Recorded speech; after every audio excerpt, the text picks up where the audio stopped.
Assalamualaikum warahmatullahi wabarakatuh. Saya Kuswoyo, calon guru penggerak angkatan ke-10 dari SMP Negeri 1 Semanu, Kabupaten Gunung Kidul, Daerah Istimewa Yogyakarta.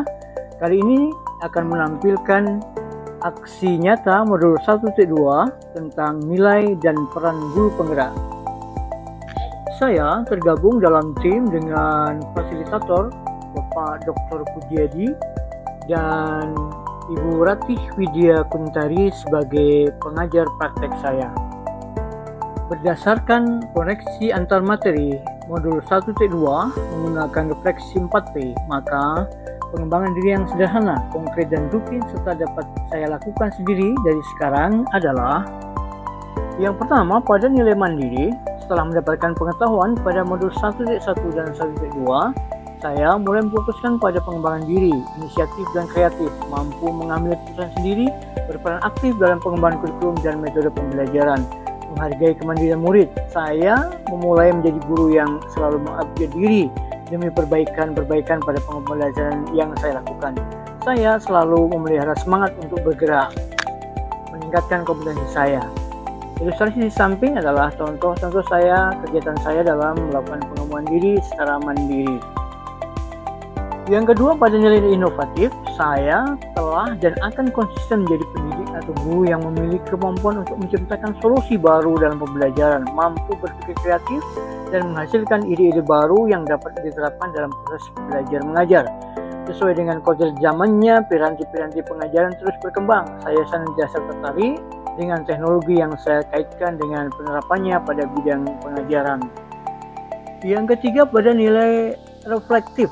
Setelah saya belajar pentingnya refleksi pada modul 1.2, saya telah menjadi guru yang mampu mempertimbangkan pengalaman pembelajaran yang telah dilakukan untuk meningkatkan kualitas pembelajaran di masa datang. Karenanya, hal sederhana dan konkret yang saya lakukan adalah mencatat dan mendokumentasikan pengalaman pembelajaran, mengamati dan bertanya, mengidentifikasi masalah dan solusi, berpikir terbuka, dan selalu mengevaluasi diri serta memanfaatkan kolaborasi dengan rekan sejawat. Yang keempat, pada nilai kolaboratif. Pentingnya kolaborasi bagi aktivitas pendidikan ke depan. Saya berusaha secara konsisten meningkatkan aktivitas kolaborasi tersebut berupa kerjasama aktif dengan guru serumpun maupun lintas mapel, mendengarkan dan berbicara secara berimbang, fleksibel, dan bersedia kompromi untuk kebaikan, meningkatkan hubungan baik dengan orang tua dan wali murid. Saya telah menampilkan guru yang kolaboratif, yang dapat bekerja sama dengan siapapun, dengan komunitas praktisi agar termampukan untuk menggerakkan terjadinya transformasi pendidikan ke arah yang lebih baik. Ilustrasi di samping ada menggambarkan kolaborasi saya dengan berbagai macam kegiatan. Dan yang kelima, pada nilai berpusat pada murid, saya telah fokus pada kebutuhan dan gaya belajar murid. Saya mengawalinya dengan AKPD, Asesmen Kebutuhan Peserta Didik, kemudian selalu menyampaikan tujuan layanan pembelajaran untuk dimengerti murid, senantiasa menggunakan pembelajaran aktif yang melibatkan murid, menghargai individualitas dan keunikan murid, dan selalu mengembangkan hubungan positif guru-murid, mendengarkan keluh kesah dan aspirasi siswa. Sebagaimana konsepsi Ki Hajar Dewantara, saya terus menuntun murid-murid saya sesuai bakat dan minat masing-masing dengan melakukan pembelajaran berdiferensiasi. Perasaan saya selama melakukan aksi nyata ini luar biasa. Dalam hal kemandirian, saya merasa senang sekali mendapatkan kesempatan menerapkan nilai-nilai itu dalam pembelajaran di kelas. Saya secara dewasa telah mampu melihat kekurangan saya sehingga saya bisa menempuh langkah memperbaikinya. Saya merasa excited ketika ternyata murid lebih aktif ketika diberi banyak kesempatan dalam ekspresi dalam proses pembelajaran. Saya senang sekali mengaplikasikan konsep tersebut berpusat pada murid. Saya sangat bahagia mampu melakukan kolaborasi. Saya tipe introvert melankolis yang lebih suka bekerja dalam diam di belakang layar. Faktanya, kolaborasi lebih meringankan banyak perspektif, lebih menyelesaikan banyak persoalan. Saya sedikit demi sedikit mampu mengatasi minder saya dengan aktivitas kolaborasi. Saya lebih percaya diri. Pada awalnya, saya bingung melakukan refleksi, namun sekarang saya mulai menerapkan refleksi setiap kali selesai melakukan aktivitas layanan pembelajaran.